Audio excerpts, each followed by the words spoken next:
4 May 2026 lakhs of students सुबह 6 बजे उठकर एग्जाम सेंटर्स की तरफ जा रहे थे। किसी ने 2 साल दिए थे, किसी ने ड्रॉप लिया था, किसी ने अपनी टीनेज सैक्रिफाइस करी थी और किसी ने अपनी पूरी आइडेंटिटी इस एक एग्जाम के नाम कर दी थी।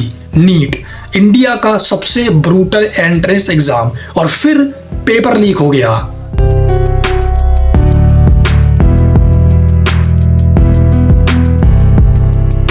12 मई को official NTA national test agency की तरफ से अनाउंसमेंट आती है री नीट, और उस मोमेंट पे सिर्फ एक एग्जाम कैंसिल नहीं हुआ था, लैक्स ऑफ स्टूडेंट्स का मेंटल स्टेट टूट गया था। और आज इस वीडियो में हम सिर्फ नीट या पेपर लीक की बात नहीं करेंगे, हम बात करेंगे इंडिया के मेडिकल स्टूडेंट्स की रियलिटी की, एक ऐसी रियलिटी जिसके बारे में कोई ओपनली बात नहीं करता। और यहाँ सिर्फ कंपटीशन नहीं है, यहाँ dreams, pressure, parents, society, mental health और आइडेंटिटी सब एक दूसरे से लड़ रहे होते हैं। और भाई, मैं ये सब सिर्फ इंटरनेट पे देखकर नहीं बता रहा, मैं खुद मेडिकल बैकग्राउंड से हूँ, मैंने भी ये सब फील किया है। नीट सिर्फ एक एग्जाम नहीं है, ये इंडिया में मिडिल क्लास फैमिलीज के लिए फ्यूचर लॉटरी बन चुका है। डॉक्टर बन जाओ बेटा, लाइफ सेट हो जाएगी, हम बचपन से ये सुनते आए हैं। और फिर 11th क्लास स्टार्ट होती है पीसीबी यानी मेडिकल से, और उस दिन से लाइफ कंप्लीटली चेंज हो जाती है। स्कूल खत्म, कोचिंग स्टार्ट, फ्रेंड्स खत्म, सोशल लाइफ खत्म, और फिर स्टार्ट होती है रैट रेस। सुबह कोचिंग, शाम को मॉड्यूल्स, रात को पीवाईक्यूज और संडे को टेस्ट। और धीरे धीरे स्टूडेंट एक इंसान से मशीन बनने लगता है। और सबसे डेंजरस चीज पता है क्या है? इस सिस्टम में तुम्हारी वैल्यू मार्क्स से डिसाइड होती है। 620 गुड, 680 जीनियस, 450 फेलियर। और ये सिर्फ सोसाइटी नहीं, कभी कभी पेरेंट्स भी करते हैं, जिनको अपने बच्चों को भर के सपोर्ट करना चाहिए था। और फिर आता है 2026, 4 मई को एग्जाम होता है, लाखों बच्चे एग्जाम को देते हैं और एलिगेशंस आते हैं पेपर लीक के। रिपोर्ट्स के अकॉर्डिंग इन्वेस्टिगेशन हुई, सीबीआई प्रोब तक अनाउंस हुआ, और फाइनली एनटीए ने एग्जाम को कैंसिल करके रीटेस्ट अनाउंस कर दिया। अब भाई, मैं एक सिंपल क्वेश्चन पूछना चाहता हूँ। जो बंदे 2 साल से मेंटली प्रिपेयर कर रहे थे, जो एग्जाम हॉल में अपना बेस्ट देकर आए, उसका क्या एक सॉरी इनफ है? क्या तुम उसका स्ट्रेस वापस ला सकते हो? क्या तुम उसके स्लीपलेस नाइट्स वापस दे सकते हो? क्या तुम उसका कॉन्फिडेंस वापस दे सकते हो? नहीं। और सबसे डेंजरस चीज ये है, स्टूडेंट पहले अटेम्प्ट में जिस मेंटल स्टेट में होता है, वो दोबारा कभी भी सेम स्टेट में नहीं आ पाता।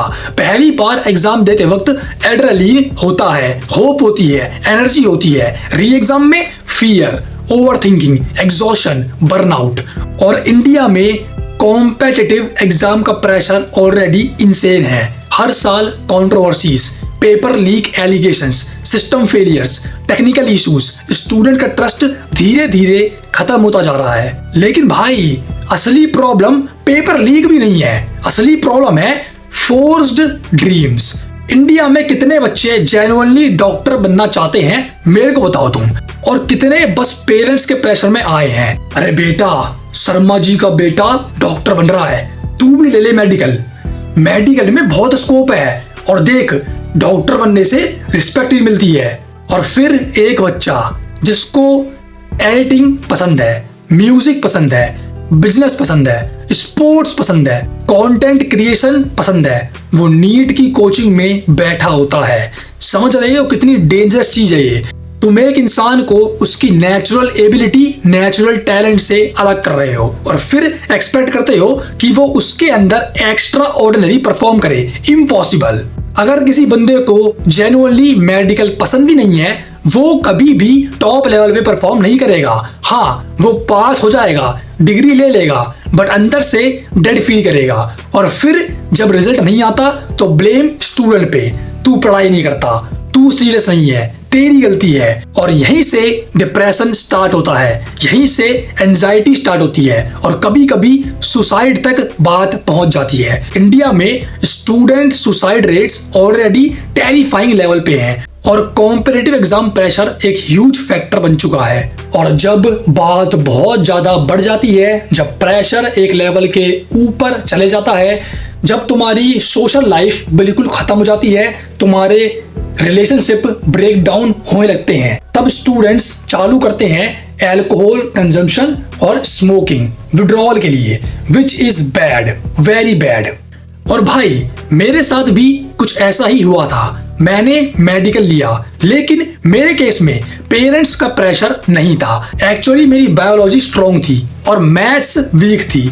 12th में मेरे बायोलॉजी में 94 मार्क्स थे और ऑनेस्टली बायो मुझे पसंद भी थी, लेकिन अंदर ही अंदर मुझे पता था ये मेरी फाइनल डेस्टिनेशन नहीं है। मुझे स्टोरीज पसंद थी, मूवीज पसंद थी, एनीमे पसंद था, कंटेंट क्रिएशन पसंद था, लोगों को एंटरटेन करना पसंद था, लेकिन फिर भी मैं आगे बढ़ता गया और इवेंचुअली मैंने बीपीटी चूज किया। नीट में मेरे अराउंड 150 मार्क्स आए थे 2 महीने की प्रिपरेशन के साथ, और ऑब्वियसली इतने मार्क्स पे गवर्नमेंट कॉलेज इम्पॉसिबल था। लेकिन एक चीज के लिए मैं जेन्युइनली ग्रेटफुल हूँ, मेरे पेरेंट्स ने कभी प्रेशर नहीं दिया मुझ पर, स्पेशली मेरी मम्मी।